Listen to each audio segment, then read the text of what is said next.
The broadcast is now starting. All attendees are in listen-only mode. Good morning, everyone. Thank you for attending today's presentation. My name is Bill Dieters. I work for PSD Consulting. We'll be conducting these webinars and some in-person training over the next 9 months in Wisconsin. So today's program is just going to be a quick overview of the Wisconsin Uniform Dwelling Code, or SPS 322, for residential energy conservation. These programs are brought to you by Clean Wisconsin, Wisconsin Local Government Climate Coalition, MEA, or the Midwest Energy Efficiency Alliance, NBI, the New Buildings Institute, and Slipstream. This is through a Department of Energy RECCE program. The funding providing for these trainings and outreach and circuit rider and code guidance for the next 8 or 9 months as the program extends. So these programs are free for your attendance, and there'll be more posted and advertised throughout the upcoming months for both residential and commercial construction. Today for GoToWebinar, if you're not familiar with this platform, if you're logged in on your computer and you lose audio, you can log in or call in on your phone, but please stay logged in on your computer so we can track attendance. We have handouts available, and the handout is a PDF of the slide deck that is being presented today. It'll have the contact information and email addresses for the PSD contacts for in the field, as well as with the code support. And this training is also being recorded and will be available for use after this presentation. When the certificates are issued, you'll get a link to download the recording, and you can convert to the media of your choice. If you have questions today, I ask that you put those into the questions pane found on your dashboard. If we don't have time to get to questions in person or via this virtual performance or virtual presentation, I will answer those afterwards via email, as we can track those questions and get the answers to you. Again, this presentation is today by PSD. This is our motto, moving energy efficiency forward. Now, the training and technical assistance and outreach for the Energy Efficiency Codes program will be conducted and provided by PSD, or Performance System Development. Additional information about PSD can be found at psdconsulting.com, on LinkedIn, and on YouTube. As I stated, my name is Bill Dieters. I'm a senior technical specialist with PSD. Been with the company for about a year. I have about a 35, 36-year background in residential and commercial construction, as well as codes inspection. I have various ICC certifications. I'm also a HERS rater and QAD. And I've been involved in the fire service for about 37 years as well. To his work associates that will be on in the background, Robbie Oakley, he will be your Wisconsin in-state contact for anything that is needed in the future. He may also be reaching out to you directly to arrange additional trainings, as well as to ask additional information regarding what you would like to have in a training session. And Adam Smith, our provider services manager and energy code specialist with the company, he'll be in the background also monitoring questions in case anything happens to our internet connection. He'll be there to pick up. I believe Robbie's out in the field, so either those folks may or may not be available to chime in. So either of you want to say anything? I guess not. There's Adam. Just good morning. Just good morning to everybody. Welcome, and I hope you enjoy our presentation here. Thanks. Thank you, Adam. Robbie? Yep, I was climbing into the attic as it started, but that's about how it goes, I guess. Okay. Well, Robbie's in the field conducting a rating inspection today, or verification, so he'll be in the background as needed. So again, as I said, we'll be available during the term of this contract for training, as well as questions regarding the code, and we'll have information at the end of the presentation, the contact information, where you could reach out to us if we need clarification on code interpretation or code, any of the building codes and energy codes in general. So moving on, we're going to have about a less than 60-minute episode today. I know you want to be heading to lunch soon. So this presentation today will be on the Uniform Dwelling Code, or the Energy Code for the residential energy conservation. These are the chapters or sub-chapters of the code, as we see on the screen. This document is known as Chapter SPS 322, titled Energy Conservation. And then we have 6 subchapters within the Residential Energy Conservation Code. And we're just going to go through each one of these real briefly. You said we have about 60 slides today to touch on. And just go over the high points, and then we will have a more in-depth 3-hour session in the future that'll be available for CEUs through both ICC, AIA, DSPS, and so forth. So we'll have all accreditation CEUs for the programs after these first these first 2 with the residential and commercial introduction. So subchapter 1, the scope and application of the Residential Energy Conservation Code. So this applies to all 1 and 2 family dwellings that use any amount of non-renewable energy for heat generation. We have also find within this document in equipment efficiency standards that apply to those 1 and 2 family dwellings.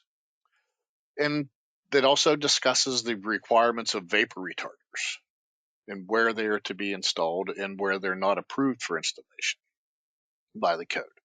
Now, SPS 322 also allows for various methods of compliance with the thermal performance. And that compliance method needs to be indicated on the plan submittal form of the plans themselves. So within the code, we have the prescriptive method, meeting the fenestration and infiltration requirements straight away as written.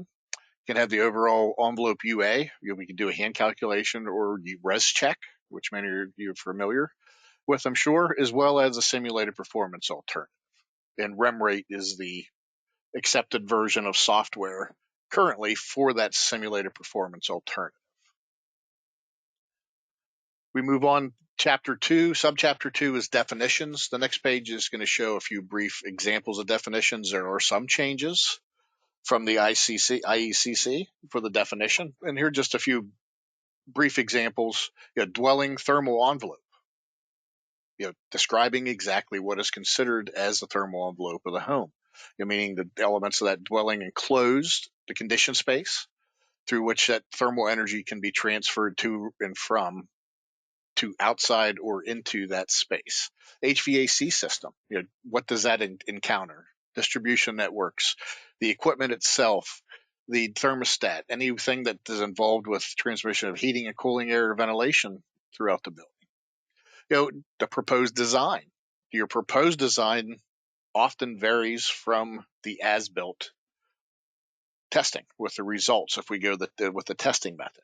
So we have a proposed design, say if we're using the simulated performance, that we meet the code, the energy code, and then we have our as-built or our as-tested. So within subchapter 2, there are multiple pages of definitions, and these are just a few, again, that are within that chapter itself. Subchapter 3 involves our insulation materials and our installation of those materials. So what is an R value? The R value of insulation materials can be used in layers, meaning we add our R values together, say within our wall cavity. If we have a R19 wall cavity insulation in an R5 exterior wallboard or continuous insulation, we add those numbers together to calculate our R value. And we'll be talking a little bit later about U factors. A U factor, we cannot accumulate numbers. It's calculated before we get that conversion. So within a wall cavity or any place we have additional insulation, different layers of insulation, those insulation materials only are used in that R value calculation.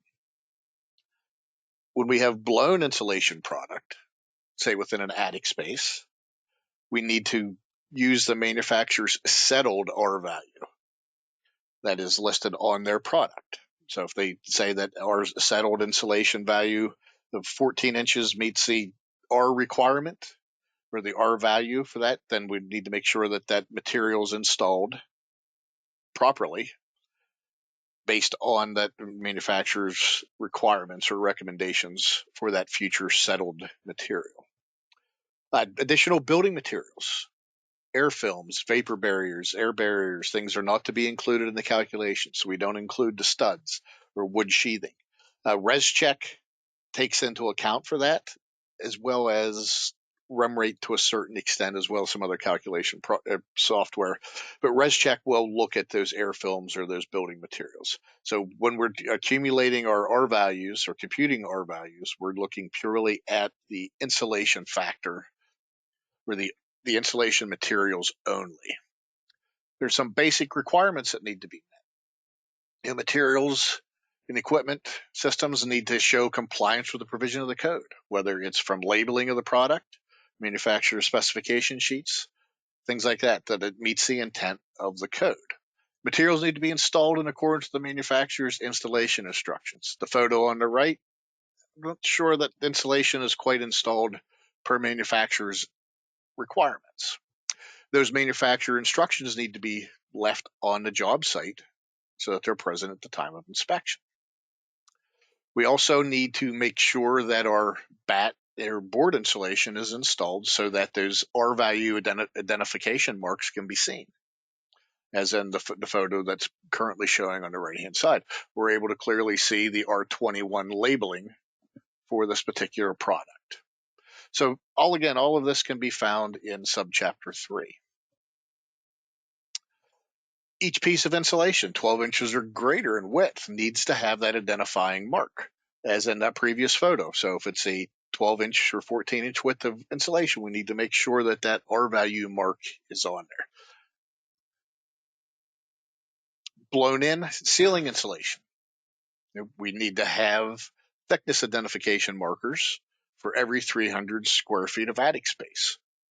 There's labels or markers are to be facing the attic access, affixed to trusses or joists, and on that paper ruler, those numbers need to be at least 1 inch in height.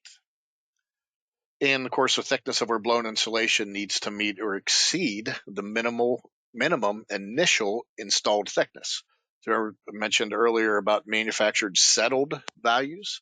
They also have a minimum installed thickness to reach that settled value. And here's an example of what that ruler looks like from around the perimeter. So every 300, one of these required for every 300 square feet of blown insulation, and they must face the attic hatch so that the code inspector or the grader can look up into that hatch and look around the area and see those various rulers throughout the surface area of the attic itself. Another requirement is for a permanent certificate to be mounted close by or on the electrical distribution panel. Of course, not covering up any instructions on the panel or any type of circuit breaker layout, but this certificate needs to be posted. The example showing was from the 2000 or the commentary for the energy code from Wisconsin. We just show our insulation values, ceiling, walls, floors, our ductwork and unconditioned spaces. If we have heated slabs, and our U factors for our doors and windows. And then that document needs to be signed by the owner of the building, the builder itself, or the insulation installer, and dated. And again, it needs to be posted close by or on the electric distribution panel, so that the code inspectors can go to see that item in a common location, preferably throughout construction. Insulation needs to be installed so that in a way that it's held in place with a covering or other mechanical means or adhesive fasteners. In this particular instance, we see the wire staves holding the insulation in place in this floor. So it's a mechanical fastener that's holding the insulation up. If we have a knee wall application, say in this situation, so a knee wall, we have a unconditioned attic beyond this knee wall. Air permeable insulation, meaning insulation will allow air to pass through in any position other than horizontal, and that's defined as greater than 60 degrees to the horizontal plane, should be covered on the cold and winter side with a material that allows the insulation value to maintain, the insulation R value to be maintained. So basically something just to keep the that's keeping the insulation from falling through the wall cavity into the unconditioned space. Also, if we have exterior foundation insulation and it's a foam product, it's required to be protected. So we have to have a protective covering on this, and that protective covering is to extend at least 2 inches below grade. Now, there are caveats in play for when we have brick veneer installed. But if this foundation had an R10 foam board on the exterior of the foundation, we would have to have this protective board in place extending 2 inches below grade.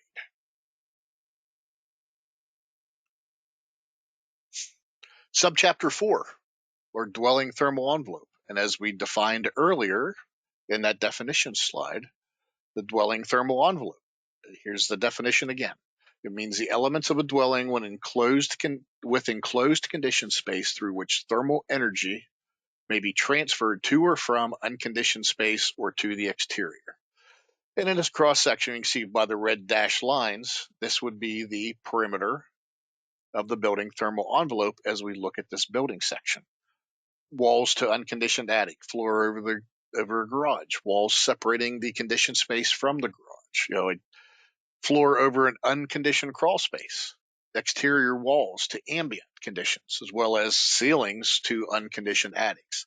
Any area that it separates conditioned from unconditioned space or exterior is part of that dwelling thermal envelope.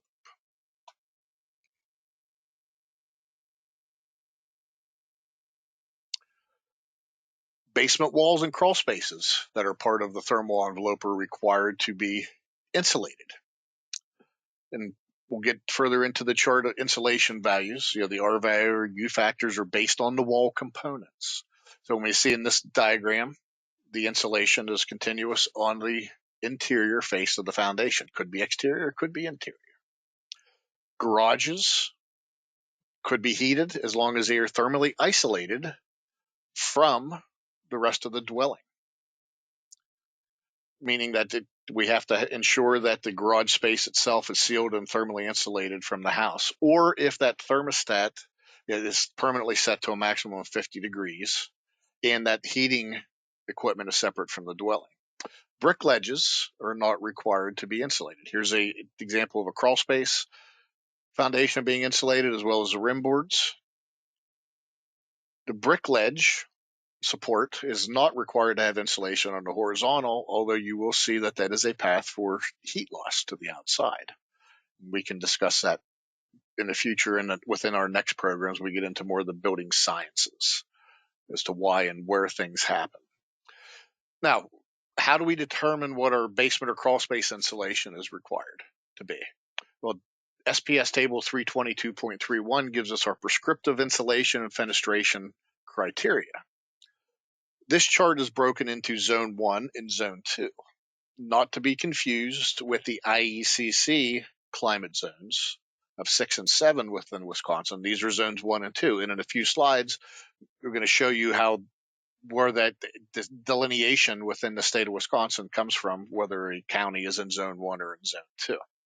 So when we look at this chart, which I'm sure you're familiar with, again, zones on the left-hand side are insulation or fenestration type across the top of this chart. So if we're looking at Zone 1 construction, then we want to see that we need to have an R49 ceiling value from a prescriptive standpoint. Now, one thing to be aware with this is to look at the footnotes. So we have 49 with E. When we look across the top, you'll see that the mass wall value has a footnote of I. Basement walls are B. Heated slabs are C. So we need to be paying attention to the footnotes with these particular charts for the prescriptive insulation. And here, the next slide is the example of those footnotes. So when we talked about the foundation being B, so 15/19, well, what does that mean? So 15, the first number, would be a continuous insulated sheathing on the interior or exterior of the home, or the 19, meaning a cavity insulation at the interior of the basement wall. So make sure that we pay attention to these footnotes because it can change the requirements of their understanding of these requirements. when we have these two different numbers. Go back to the slide. So if we have two values, again, for a mass wall 15/19, look at where that insulation is required. The same way with our heated slabs. Is it at the perimeter or is it the field of the insulation? And the same when we have our frame walls. We have the option to have an R20 batt insulation for wood frame construction or an R13 plus R5 continuous. And when we look at that G note, is what the subnote G would be, tells us that it's R13 cavity plus R5 insulated sheathing. And gives us caveats and examples of insulation covering a certain percentage of the exterior wall due to structural sheathing requirements and so forth. So very important that you pay attention to the footnotes of all the charts that are within the SPS 322. There's an equivalent U factor. If you choose to go through U factor and are familiar with using U factors instead of R values, you can use the U factor table. The calculations are already done for you. So regardless of which table we look at, whether it's the R value or the U factor, we know that we have two different zones, 1 and 2 in the state of Wisconsin. Zone 2 consists of the 15 northern counties as listed, and Zone 1 consists of all the other counties not listed in Zone 2. Here's just a quick map overview of the Zone 1 and Zone 2 within the state. So you may be asking, what is a U factor or what is an R value? So an R value is just purely the measurement of resistance of conductive heat flow through a material. So larger the U, the better. Again, the larger the R, the better. Excuse me, the R value. I apologize. The higher the R value, the better the resistance. So obviously an R60 ceiling insulation has a better rating than an R38. If we know that R value, we can calculate the U factor. Its U factor is 1 divided by the R value. So if we looked at that R20 wall assembly prescriptive value, we take 1 divided by 20, that gives us a 0.05 U factor.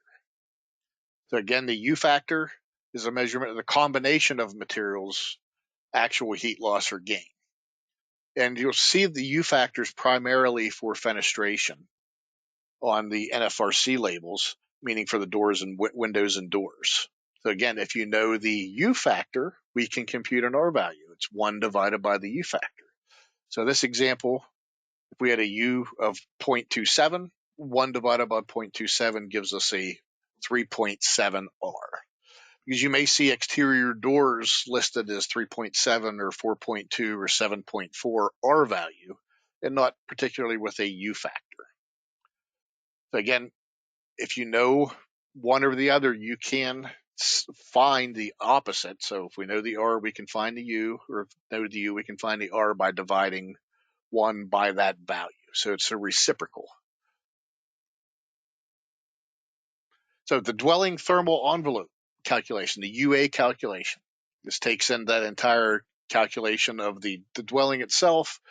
And if we meet or exceed the U factors or UA requirements for the building, then that home would qualify within the code. So you can either do a hand calculation or use ResCheck for this software, or ResCheck software for determining compliance with this section.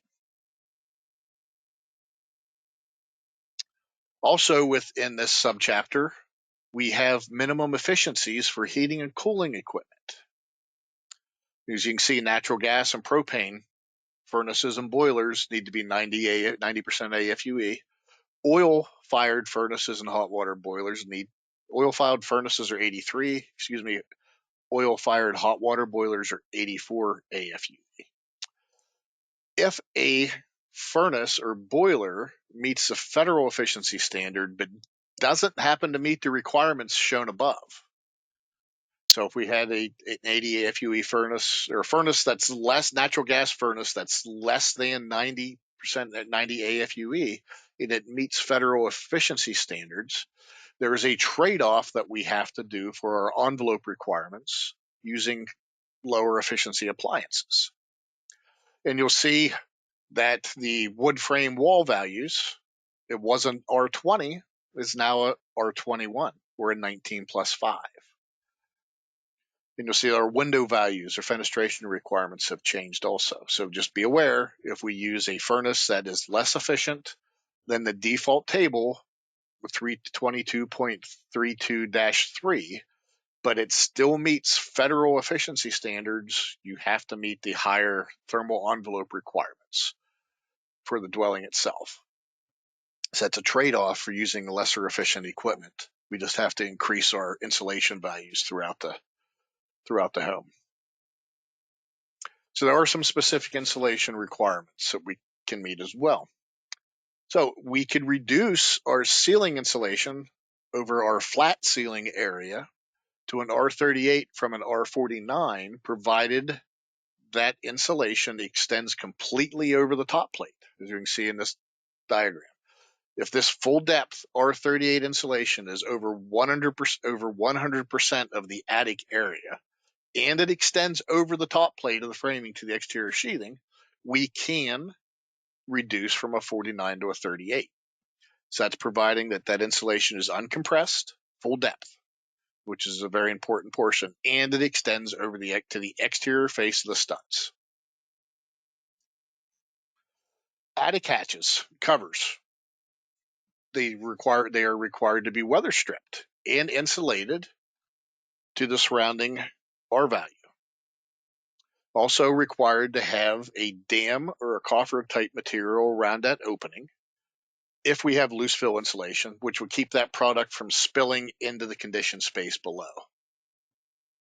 So again, weather stripping is required on the attic hatch and accesses. We're also required to be insulated to the surrounding ceiling value and to have this curbing around the attic access hole to keep that loose fill insulation in place.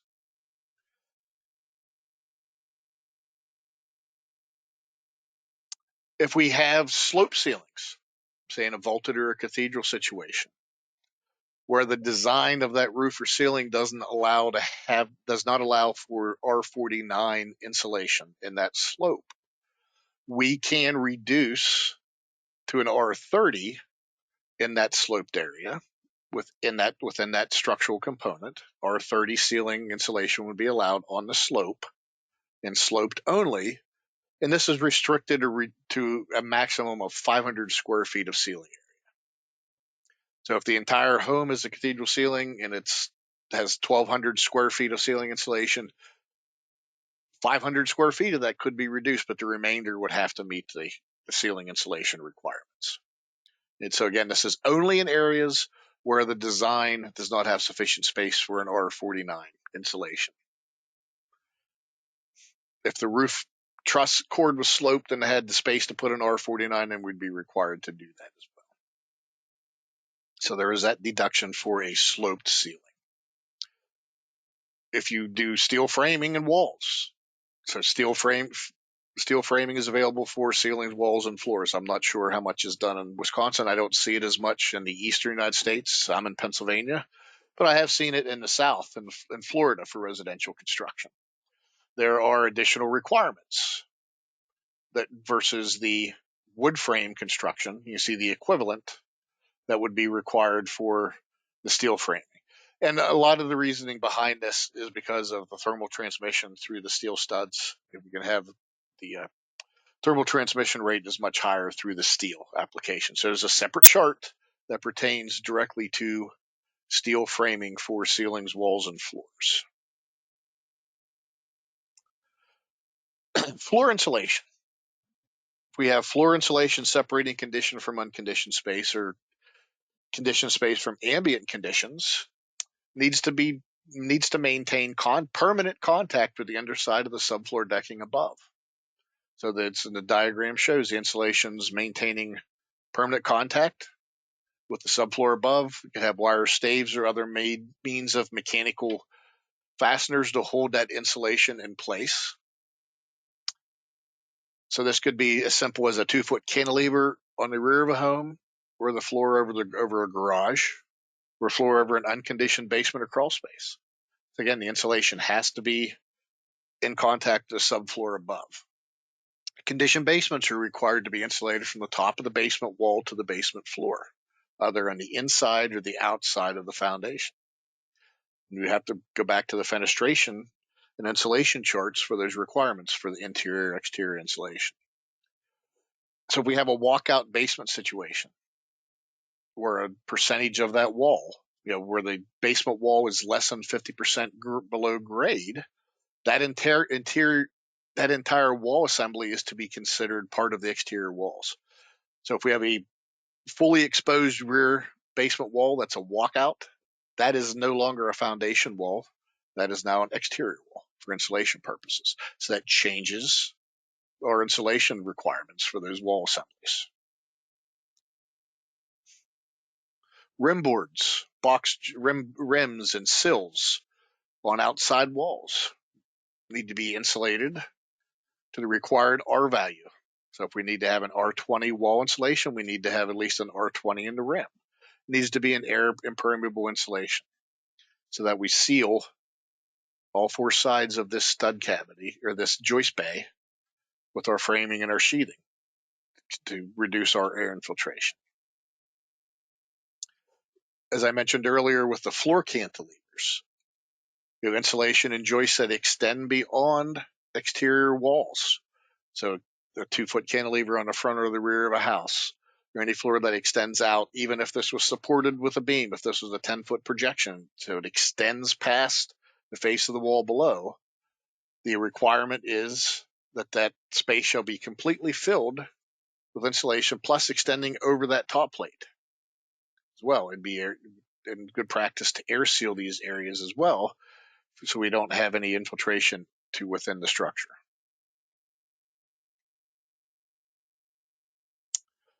Our exterior wall assemblies. So except for closed cell spray foam, which is unique to this code, except for closed cell spray foam, the insulation shall completely fill that cavity. As you can see with this installation of the insulation, these cavities are not completely filled. Reducing the insulation effective value by compressing it behind the pipes and wires is not filling the cavity. And also it has a huge detriment on the effectiveness of that insulation. You can see as well here, we don't have full depth cavity insulation on a lot of these compressed areas. Areas that stick out past the face of the wall means that we're not completely filling that cavity depth. The insulation has sagged or it's not properly secured in position at that. Here's a good install. The insulation's full thickness, if top to bottom, left to right. And hopefully this insulation is going to perform as anticipated. So you notice with this also that the shorter bat below will be split around the wire insulation. You see that the craft face on the insulation as shown in the picture is not compressed or pushed into that wall cavity. So the bat itself is split around the wires that penetrate through the middle of the wall cavity. So whether it's a wire or a pipe, best practice is to split that insulation and encapsulate it within the insulation material itself so that we maintain that full depth. You also see that the receptacle in this photo has spray foam behind it to allow us to make sure that we have full depth insulation in that cavity. So that spray foam is multiple fold in this case, giving us insulation behind the box, as well as filling any type of air leakage, stopping any air leakage into the living space. And if we have skylights, if we have skylight shafts that are intended to be insulated, they should be considered exterior wall insulation. So in this case situation, if we had these flared skylight shafts within a home, those walls that adjoin unconditioned attic space would have to be insulated to exterior wall requirements. We have specific requirements for slabs. Any heated or unheated slab, the bottom of which is less than 12 inches below adjacent grade, shall have perimeter insulation. Again, we find that on the chart, 332.31-1 or 332.31-4 for the prescriptive values of slab insulation. And this diagram is just showing numerous ways of insulating the exterior perimeter of the slab, whether the insulation is on the interior of the foundation or the exterior. And this also shows insulation extending the height of that slab, providing that thermal break or that insulation, the perimeter insulation. So if this photo or diagram on the right, if the insulation stopped at the bottom of the slab, we don't have a thermal break to the outside. We can have the heat loss or heat gain through that slab edge. Again, if they have a heated slab, it's required to be insulated under the entire slab. And again, we look at tables 322.21-1 or -4 to find out to find that perimeter or the field slab insulation when we have a heated slab.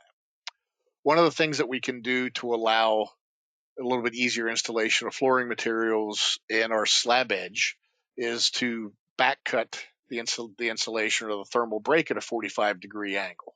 So this would allow us to pour our slab over that cut. We're still providing for the thermal break at the slab edge, and we're able to make sure we have proper fastening for floor finishes and the like around the perimeter.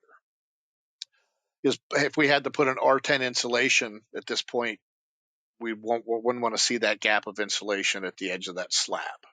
So this is an approved and recommended method to cut back that insulation at a 45-degree angle, away from the wall, away and down, allowing the slab to be poured over that edge of insulation.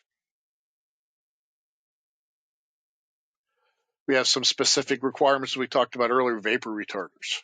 Talk about vapor retarders in subchapter 1, that there are requirements for this. This is one of those. When we have a crawl space, it was required to have a vapor retarder.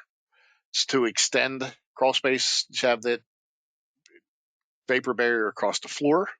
All the seams where they overlap should be taped and sealed. So you can see in the photo overlay where they have a separate wrap on the pilasters if they're intermediate supports. And then the field vapor barrier gets taped to that as well, ensuring that we keep any vapor and gases migrating up through from the ground below. Foundation insulation or crawl space insulation is required on the entire height of the height of that crawl space wall. It's similar to the photo we showed earlier. The rigid board insulation applied to the crawl space, and then we have the foam insulation that's not only meeting the requirements of the air sealing, but also the insulation requirements for those floor cavities. And again, as you can see, the field vapor barrier in place for the crawl space. Again, the vapor barrier needs to be overlapped a minimum of 6 inches, seams taped, run up the walls and supporting areas as well, and taped to those. Excuse me. We have some specific requirements when we have thermally isolated sunrooms, meaning they're separated from the house. If the sunroom is an addition to the rear of the home, we're leaving that exterior wall of the house intact with a thermally isolated door, say an exterior door from those. They have their own insulation criteria, and that's found within the code as well. We can do fenestration area weighted averages, because each window unit, whether it's a slider or a casement or a hopper, double hung, single hung, could have a different U factor. We can do an area weighted average for the U factor across the building itself. And we also the code also allows for up to 15 square feet of glazing to be exempt. So if there's in this example, a stained glass window or a unit of glazing or fenestration that wants to be the homeowner wishes to be included in the home, but there's no real way of applying a U factor to that, 15 square feet of glazing can be exempt from the overall rating or the fenestration factors of the house itself. We also have the same for opaque doors, meaning a solid door, one door assembly can be left exempt from that insulation requirement. If we have replacement fenestration within a house, it must meet the code requirements. So if we get new doors and windows, they must meet the U factors of the code. And those fenestration ratings can be found on the NFRC label, which is applied to the new door and window products. As we can see, we'll have the U factor listed, as well as our solar heat gain coefficient. And another item that's very important is our air leakage. And we'll talk about that on the next slide.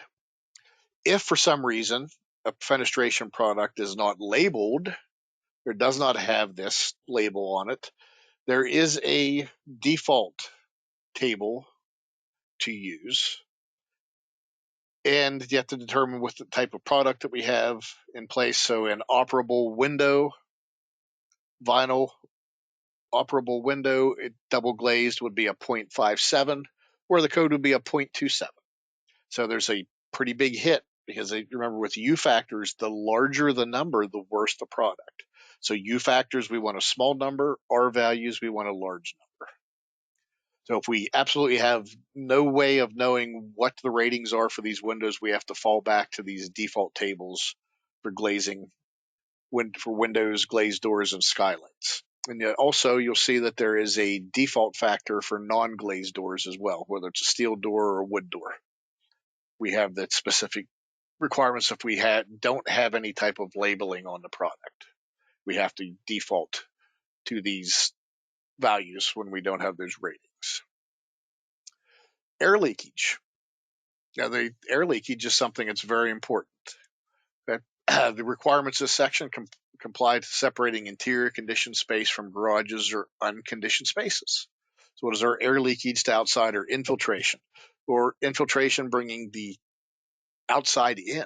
Exfiltration is taking the inside out.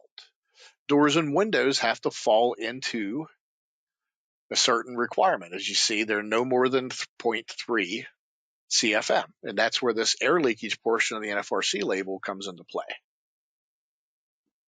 And you'll see this also on your doors. Doors can be 0.5 CFM per square foot.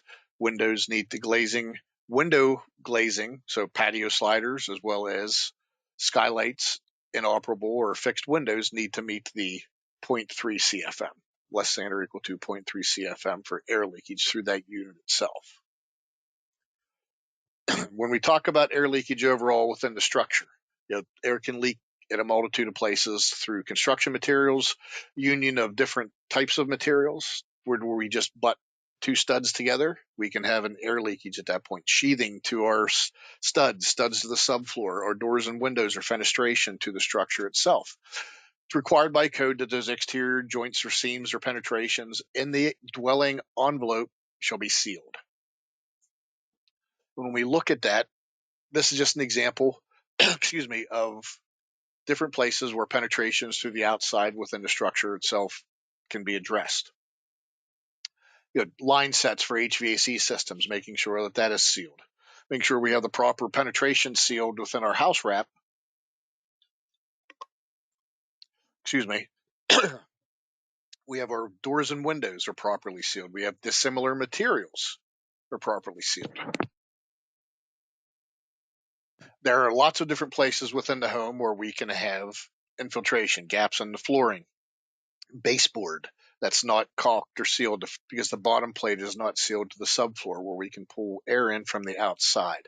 Again, gaps in our fenestration, improperly sealed air vents or other areas of air infiltration into the structure itself. So all these areas need to be addressed. They're all cracks or holes or penetrations within that dwelling thermal envelope. We're also required to have penetration. So top plate penetrations, where plumbing runs into an attic or from the basement below through the bottom plates of the walls. If we drill holes for plumbing or wiring, making sure that those holes are sealed so that we keep our airflow to an absolute minimum. Recessed lighting is another big one. Making sure that that recessed light fixture is properly sealed to the finished sealing material. And that you have the proper insulation contact fixture in place. I know this is an older photograph of cans, but if you had newer LED puck lights for recessed fixtures, they still need to be sealed, whether it's a gasket or they're taped or wrapped or caulked in some fashion, making sure that that is properly sealed. Here's a bath fan unit, making sure that it is also sealed to the sealing material. So any types of penetrations within ceilings or walls the finished material need to be sealed as well as it. So sealing from the exterior of the house, continues the whole way to the interior finish of the home. So air leakage can be tested. And to my code, there are two methods for air leakage to comply, or two methods to comply with the building envelope tightness. So the first method is to test. So we have the testing option where we run a blower door test. You can see the photo at the top. This is one of our colleagues as well. She's running a blower door test on this particular home. And with this testing, she'll occur after the rough-in. Then we have penetrations of the building envelope sealed. Because it may not seem like much, but if we have cracks or holes that are punched through our exterior or building thermal envelope, 3 or 4 small holes, all that adds up to a massive airflow difference. So when we do test, the code is telling us that we need to meet 7 air changes per hour or less when we run a blower door test. The other option is visual inspection. That requires compliance with table 332.37. All items are field verified and were required by a code official and approved in third-party independent from the installer of the insulation. She'll inspect that air barrier and insulation. The next slide is just going to be an example. We're going to go through the examples of the visual inspection option and making sure that our air barrier and thermal barrier are in place. Yeah, that air permeable insulation is not being used as an air sealing material. And we have air permeable insulation on the inside of an air barrier. Yeah, and sealing in attics, making sure that they're properly sealed off. Walls, junctions of foundation and sill plates are sealed properly, that our corners and headers are properly insulated. Bottom plates of walls may be sealed to the subfloor. Windows and doors, making sure that the space around that fenestration is properly caulked and sealed. Rim joists are insulated and included in the air barrier. Floors, as we talked about earlier, floors above garages and cantilevers, where the insulation is to ensure that insulation is in permanent contact and that the air barrier is properly installed. Crawl spaces, again, the requirements for a Class 1 vapor retarder with overlapping joints and unvented crawl spaces. Anytime we have shafts or penetrations through the building structure itself, making sure that they're properly sealed to the outside. If we have a narrow cavity, and to find the definition of narrow cavity, we'd go to the definitions itself. Yeah, bats and narrow cavities that are cut to fit, or they're completely filled with spray foam or blown insulation. Making sure our garage is separated from the conditioned space, not only from an insulation standpoint for heat or cold, but also for transmission of combustibles or byproducts of combustion, carbon monoxide, vehicle exhaust, things like that. We want to make sure that it's a life safety issue, that we have proper sealing, that we're not pulling those contaminants into the structure itself. As we talked about recessed lighting, that is within the building thermal envelope. So if we have recessed fixtures on the first floor of a 2-story structure penetrating the drywall, sealing on the first floor, that those lights don't need to be sealed because they're within the conditioned envelope of the building. Making sure that all of our plumbing and wiring penetrations are sealed.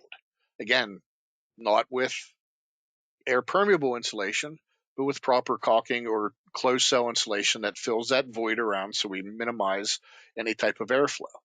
Making sure that we have an air barrier separating tubs and showers when they're on the exterior wall. That the air barrier extends beyond our communication boxes for electrical and phone. As you remember back to the slide showing the proper installation of the insulation, showed that spray foam insulation behind that box. That meets this requirement. We have a proper air barrier within common walls when we have townhomes or duplexes. HVAC register boots, making sure that they're sealed to the subfloor of the drywall, whether they're on the floor system or the ceiling or the interior walls, making sure that they're all properly sealed. So again, we have to ensure that anything that happens within the structure is sealed so that we don't communicate to the exterior, to the ambient conditions, meaning outside the structure, or unconditioned attic or unconditioned basement spaces. And fireplaces, if we have a gas fireplace or a zero clearance fireplace per se, making sure that the air barrier is behind that unit. So all of those items are required to be reviewed and verified when we follow the visual inspection route for air sealing. We talked about vapor barriers.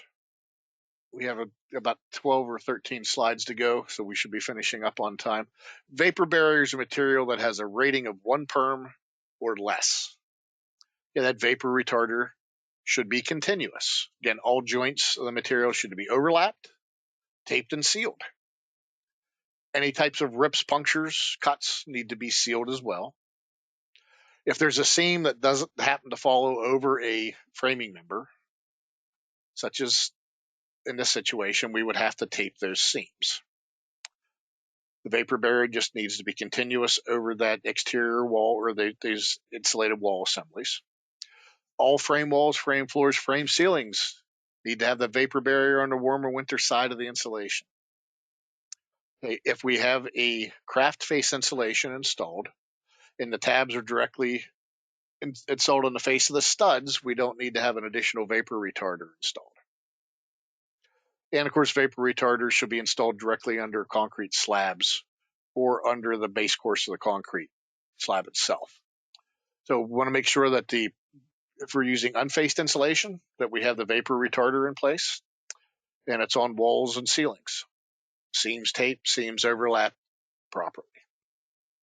We have craft face insulation, again with the tabs over the studs, continuing that vapor retarder across. We're not required to have additional vapor retarder applied. Here's an example of a slab, the seams taped, any penetrations through. So you can see how it's taped up the wall as well. So again, we have vapor retarders under slabs. All the penetrations and seams need to be overlapped and taped. Ventilation and moisture control is another requirement. Making sure that we have proper ventilation. So we get air into our vents and into the attic space where it's exhausted through gable vents or ridge vents above. Excuse me. So in vented attics where air permeable ceiling or attic insulation is installed in the horizontal position, ventilation shall be provided above the insulation. That's what this is doing, allowing us to be able to bring air in from the outside across the sheathing and hopefully exhaust any excess heat or moisture that may accumulate within the attic space. You can see in this situation, we have the attic insulation baffles in place that allow for that air channel to come up through. Hopefully, we'll reduce any type of ice damming and condensation forming and freezing within that attic space. So proper ventilation of the attic space is important. We can find that in SPS 322.39 for get the additional information and requirements of attic spaces, ventilation at that point. If attics are conditioned, meaning if we have insulation applied to the roof deck, no vapor retarders are installed between the attic and the living space, and that temperature in that attic space is maintained high enough to prevent moisture condensation. So you have the option of insulating the underside of the roof deck with a closed cell insulation, spray foam insulation, so we have the proper sealant at that point. Then we're considering this attic space to be conditioned, again, with a high enough temperature to ensure that we don't have excessive moisture accumulation at that point. We talked about cathedral ceilings. Remember the caveat earlier where you could have up to 500 square feet of ceiling insulation be derated or be a lower number or R value if the structure did not allow for the required ceiling insulation. So cathedral ceilings need to have that air permeable insulation that fills that entire cavity unless an air barrier separates that top of the insulation from the ventilated space. We have mechanical ventilation within our homes, our bath fans, range hoods, other things like that exhaust to the outside, or if we have air intakes for other forms of mechanical ventilation, they need to be provided gravity dampers that close when that ventilation system is not operating. Clothes dryers obviously need to be vented to the outside of the structure, making sure that we exhaust that heated in air as well as the moisture to the outside. And again, gravity dampers on that particular vent as well. Chapter 5, systems, meaning our HVAC systems. We have code requirements for our indoor and outdoor design temps. Indoor design temps for non-habitable basements shall be not less than 50 degrees Fahrenheit. In other areas, shall be 70 degrees. We shall include ventilation loads for purpose of sizing of our HVAC systems. Each of the heating or cooling systems are required to have adjustable thermostats. Mercury thermostats are prohibited. We have a hot water circulating system. They shall include an automatic or readily accessible manual shut-off switch to turn those off when not in use. And heat pumps that have electric heat pumps that have electric resistant heating should need to have controls that can turn the system off when the design temps are met by the heat pump solely, so the electric resistance heat is not turned on. Supply and return ducts outside of the thermal envelope, so within an attic space, required to be R8.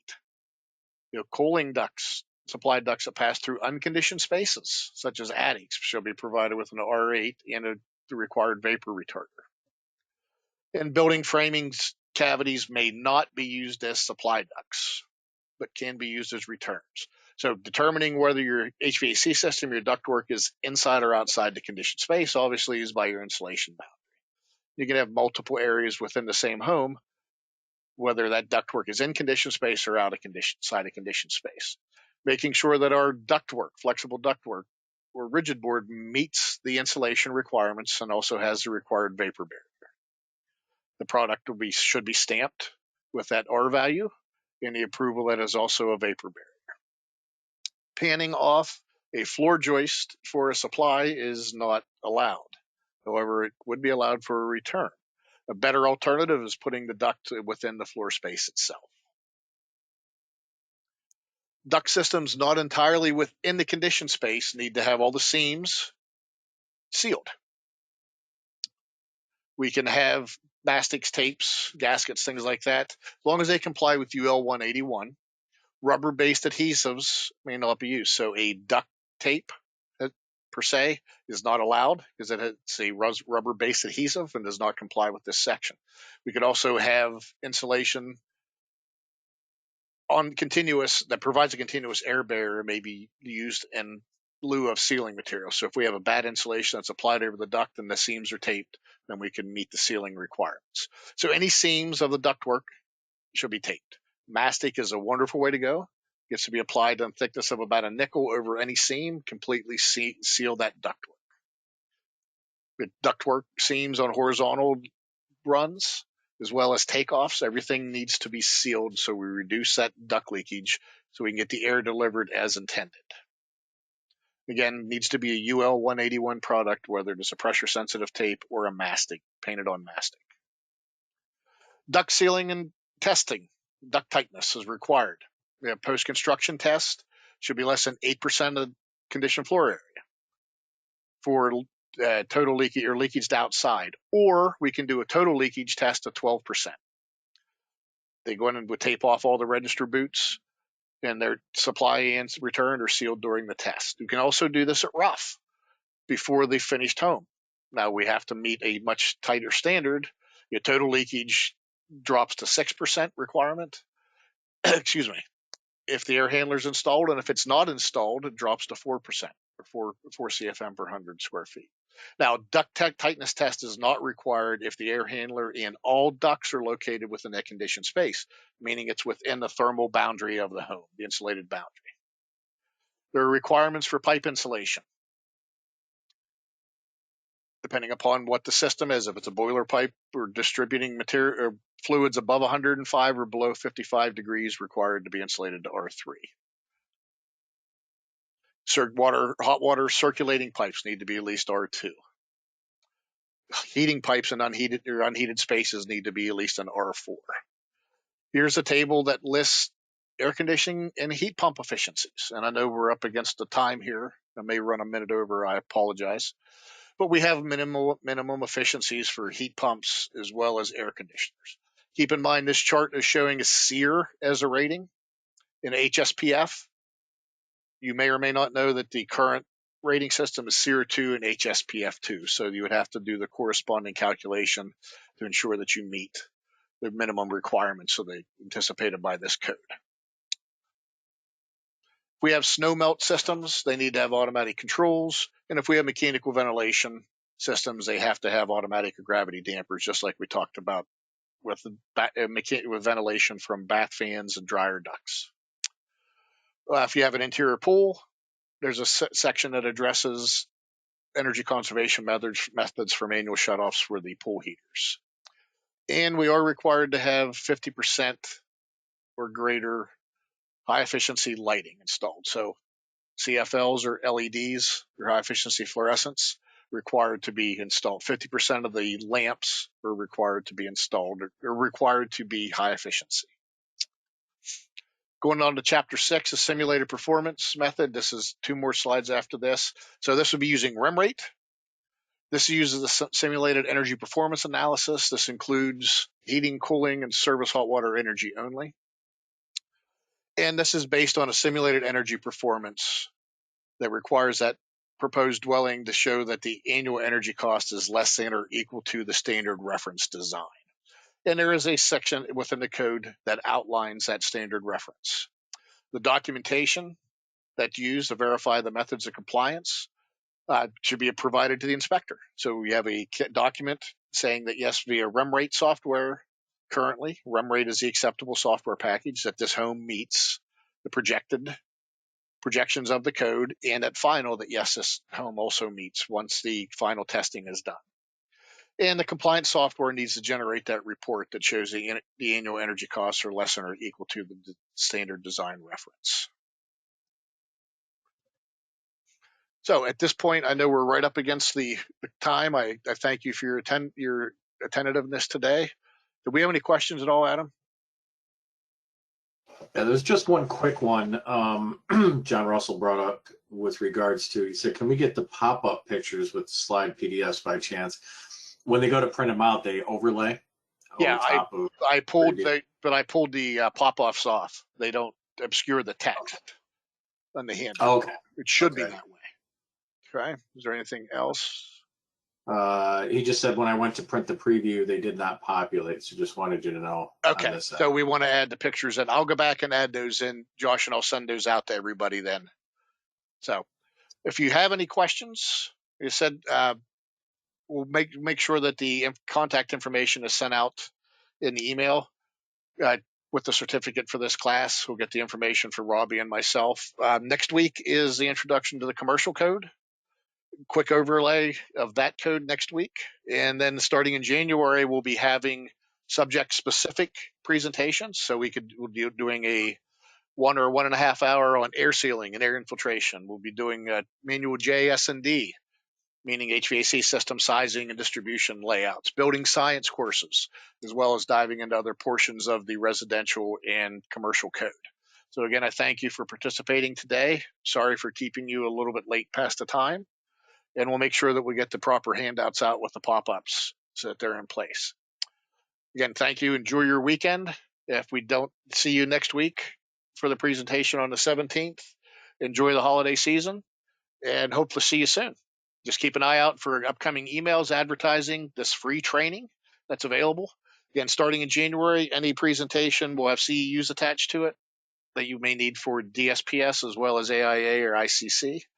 And again, the training is free. Just keep an eye out for the advertisements. Register on the GoToWebinar through our links with PSD, and we'll see you there. Take care. Thank you, Adam. Thank you.